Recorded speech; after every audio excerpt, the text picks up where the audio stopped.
በስመ አብ ወወልድ ወመንፈስ ቅዱስ አሃዱ አምላክ አሜን። በሀገር ውስጥም በውጭ ሀገርም ያላችሁ እግዚአብሔር ቤተሰቦች በያላችሁበት እንደምን አላችሁ? እንደምን ሰነበታችሁ? እግዚአብሔር ይመስገን።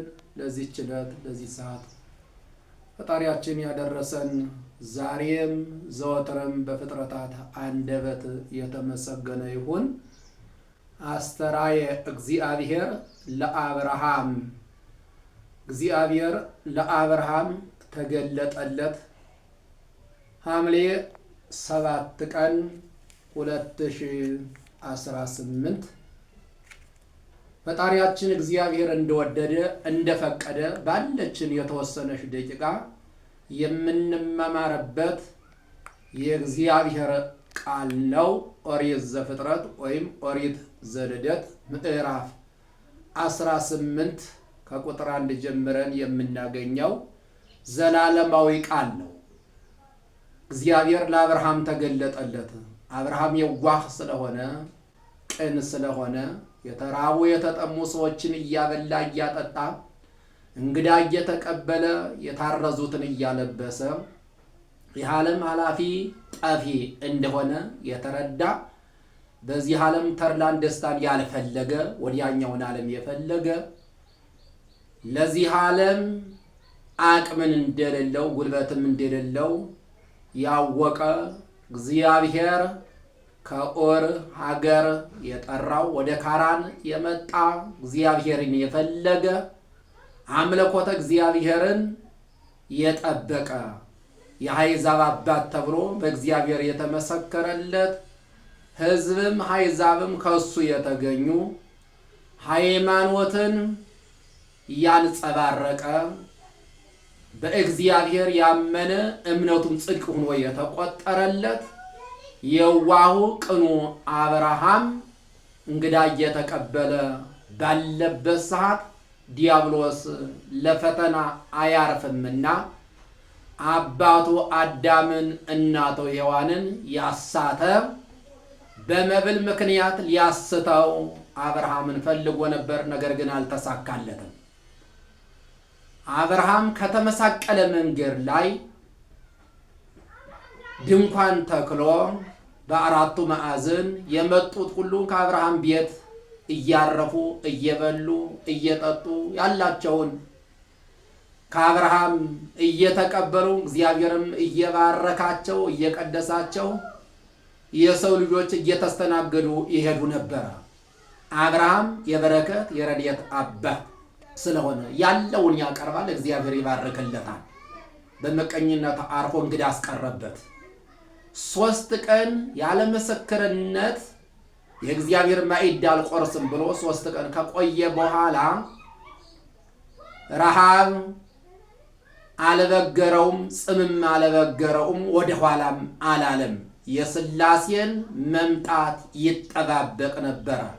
አንድ ቀን እግዚአብሔር መጥቶ ይባርከኛል፣ ይቀድሰኛል፣ ከተወለድኩበት ሀገር ያወጣኝ ማርና ወተት ወደምታፈሰው ቦታ ያመጣኝ እሱ ነው፣ አሁንም ወደ እኔ ይመጣል ብሎ አብርሃም ወደ ኋላ ሳይል ወደ እግዚአብሔር ይጸልይ፣ ወደ እግዚአብሔር ያመለክት ነበረ። ጸሎቱን እግዚአብሔር ሰማው።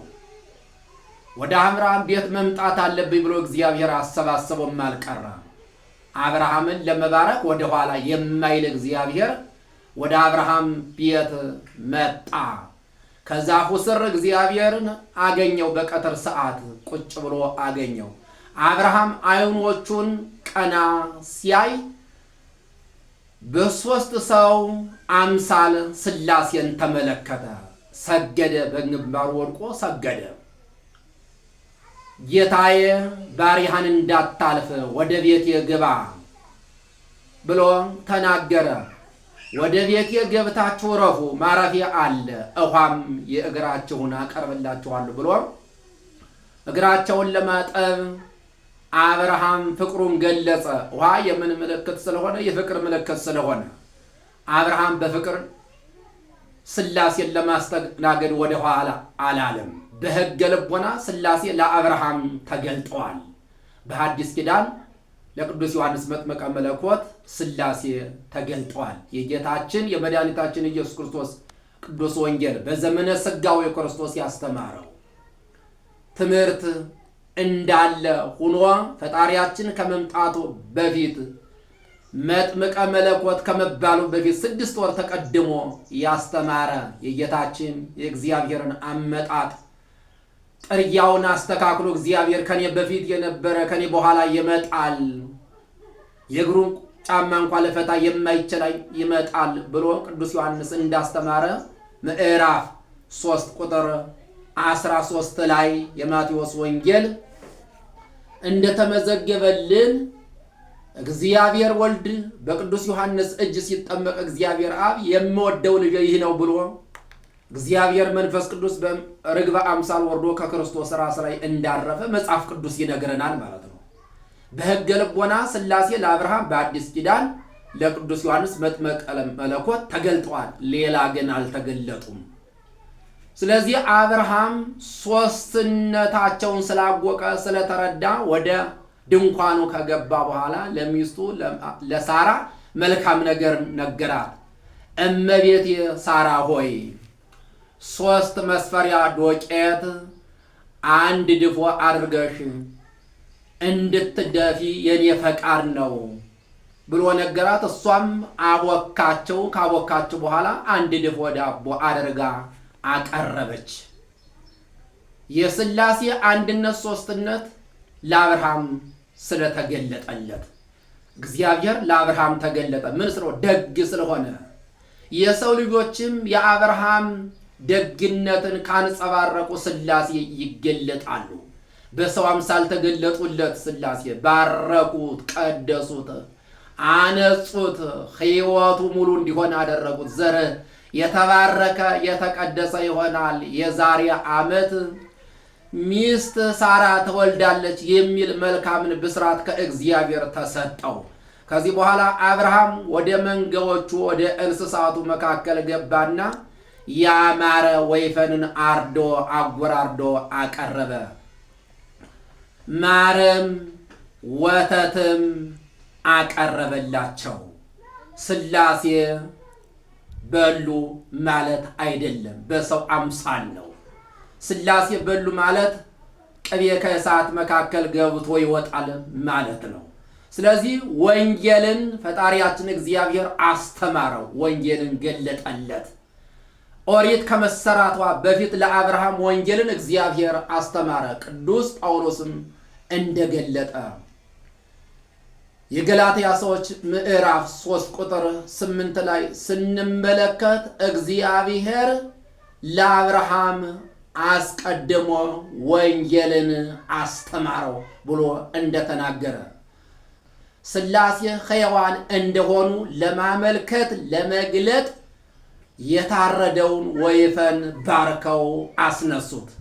ያ ወይፈኑ ከተነሳ በኋላ ስብሐት ለአብ፣ ስብሐት ለወልድ፣ ስብሐት ለመንፈስ ቅዱስ፣ ለአብ ምስጋና ይገባል፣ ለወልድ ምስጋና ይገባል፣ ለመንፈስ ቅዱስ ምስጋና ይገባል ብሎ ወይፈኑ ምስጋናው ለሥላሴ አቀረበ። ስለዚህ ብሎ ሊቁ ሲናገር ገብርኤል ለገብርኤል ወለሚካኤል ሚካኤል ዘአራ ናውት ኪሩቤል ናአውቱ አመ ኪሩቤል ኮነ አኮቴት ወይጠለ ሥላሴ የአክል ቴፈነ ዘንወላዊሁ አብርሃም ኖላዊ ላይመ አብርሃም አሚነ መረበ ከነአን ወይቤ አብርሃም ኩሎ መካነ ዘከመዝ ኢነጸርኩ አነ ፍች ገብርኤል ለገብርኤል ሚካኤል ለሚካኤል እንደ ኪሩቤል አዳኞች የኪሩቤል ዘመን በሆነ ጊዜ የሚያድኑት ሥላሴ የፈጠሩት ድኩላ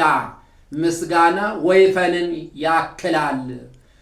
የአብርሃም ለአምን ሃይማኖት የሚጠብቅ አብርሃም የሚጠብቀው ወይፈንን በከነአን ሜዳ ከነአን የሚጠብቀው ወይፈንን ያክላል። አብርሃምም አለ በቦታው ሁሉ እንደዚህ ያለ ድኩላ ምስጋና አላየሁም ብሎ ይናገራል። ሊቃውንት በቅኔ ያመሰጥሩታል፣ ያራቀቁታል። ስለዚህ አብርሃም የተባረከ የተቀደሰ ስለሆነ ሥላሴን በቤቱ አስተናገደ።